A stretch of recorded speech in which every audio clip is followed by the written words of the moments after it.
The GK channel bu miyeng tabiriba pumnamakpu Gorbachov na ahammakta taramna okchari.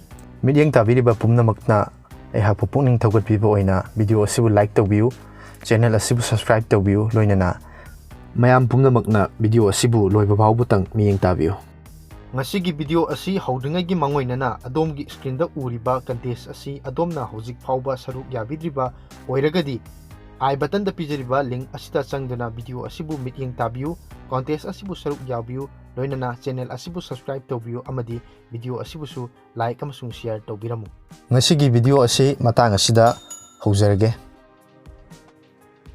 Ngasigi ahanba wahang asidi Onam is celebrated in A. Kerala, B. Rajasthan, C. Tamil Nadu, D. Maharashtra. Onam hairiba kumai asi karamba lamda pangthokpagi. Ahanbada Kerala, ani subada Rajasthan, ahum subada Tamil Nadu, mari subada Maharashtra. Ngasigi ani subawahang asidi the most populated city in India is A. Mumbai, B. Calcutta, C. Delhi, D. Bangalore.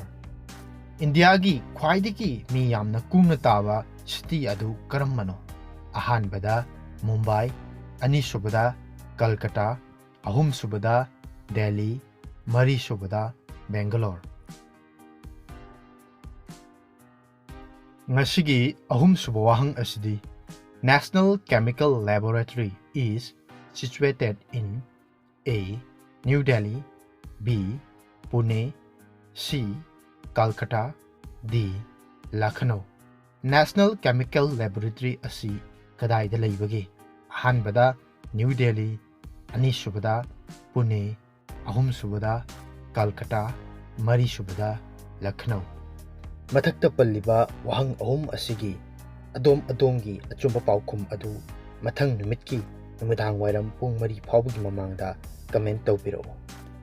Hairiba question ahum asigi achumba paukum pibirakpa comment ta pibirakpa miyoi ama khangatcharaga mathangi video da mahaki ming adu laukthokchagani amasung hairiba question ahum asigi achumba paukum su mathangi video da haidokchagani.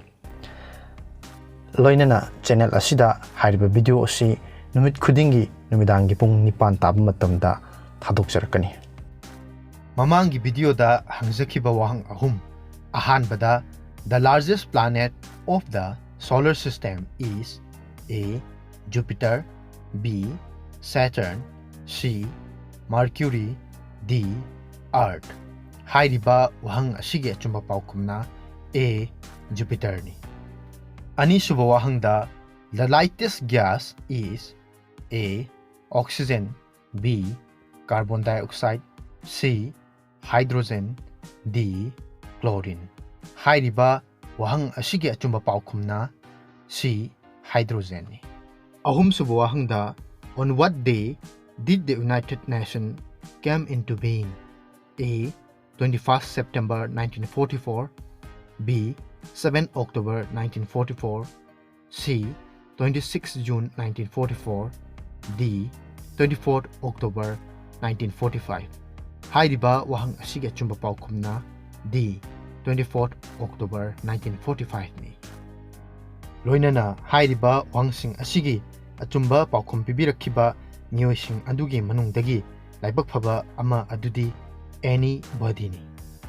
Video asibu yengbiba amasung comment tawbibagidamak adombu thagatchari. Midyeng tabiriba pumnamakna video asibu like tawbiramu, share tawbiramu, loinana channel asibu su mapung phaba channel ama oinabagidamakta subscribe tawbiramu, loinana anauba video ama hek lakpaga khangnabagidamakta bell icon da nambiu.